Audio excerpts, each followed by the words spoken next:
something new and different. Alrighty.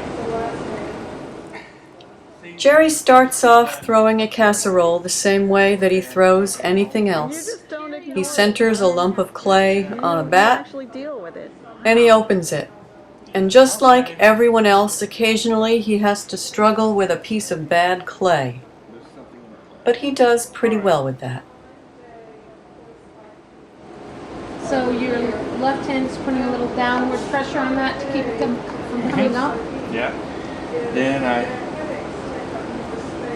I'm just doing a flat What bottom are we one. doing here? Oh, so we're just evening out the bottom. We're just compressing the clay. Pressing the clay. Do my first pull. Yeah, there it is.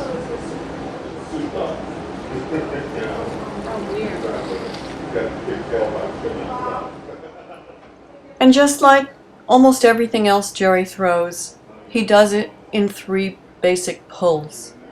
The first pull is up, the second pull is either up and out or out and up, and the last pull is the shaping pull. It's that wound one. Sassy.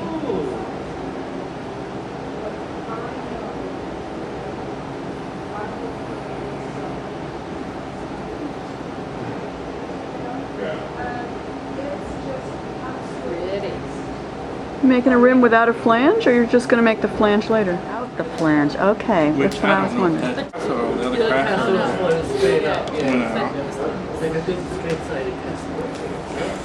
I actually like that. All right. Different holes. Different holes, yeah.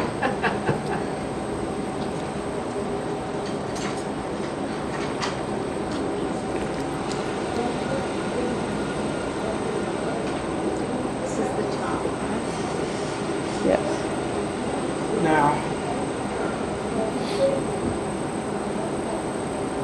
remember the main thing you want to keep in this is the fact that you want a rounded bottom. You do not want a flat bottom. Okay, make it upside down. Yeah, no. Right, because it's upside down. Right. All right.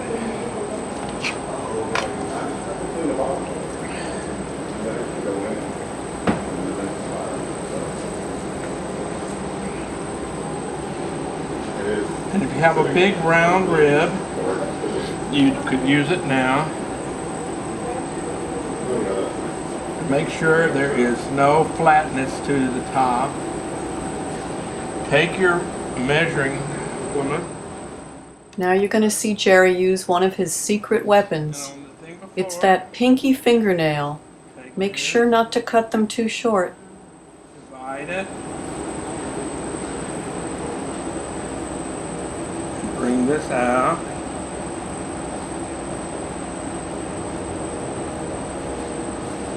Looks right. Now a little secret that I don't tell very often is, after I push this thing out here and I know I'm right, I'll come in here with my finger and I'll go down just a little bit. Into the lid.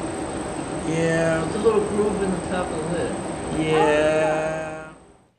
Jerry also really likes to trim off of what he calls a wet chuck, which is basically a centered mound of clay, which is fairly dry and which has a little dip in the middle so that you can still feel the thickness of whatever you're trimming. You seen yourself yet? Unfortunately. Oh, I see.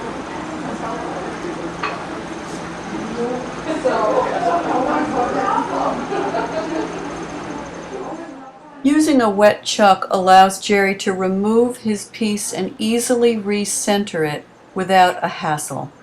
Always be careful where you think this is touching on something here, because it changes the feel of the trim tool against the clay.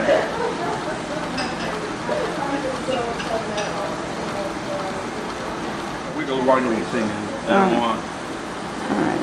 Oh, so you use Big Bertha. You got old Bertha.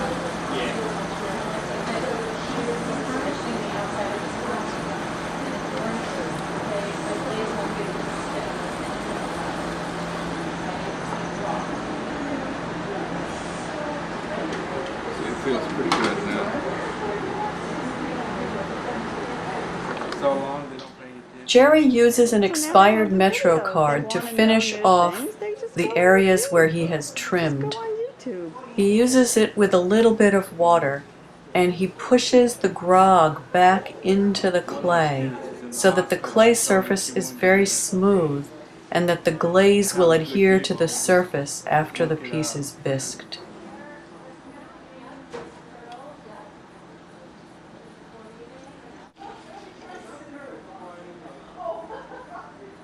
But Jerry's most interesting tools are his own fingers.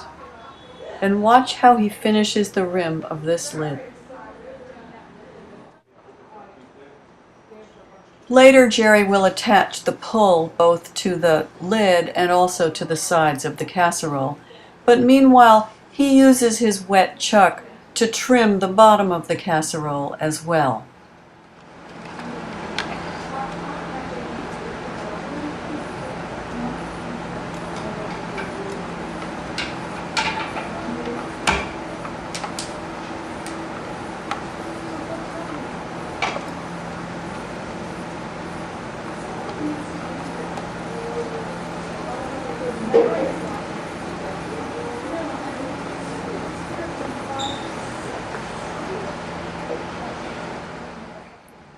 Being able to remove the pot while you're trimming and then recenter without an enormous effort really allows you to feel how thin or how thick the pot is.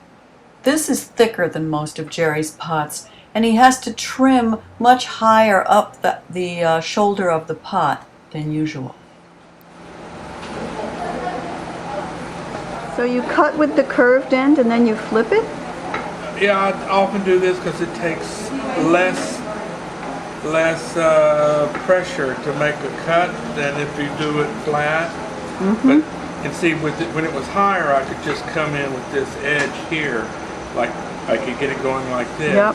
But down here it's more difficult. Right. So I just switched to this. And when he gets the sides trimmed the way he wants it, he starts cutting in the definition for the foot ring and starts hollowing out the inside part. This is a little soft of going to point flat. So you go to the point first, then you come in with to pick up the rest of it. That way you don't have to put a lot of downward pressure on it.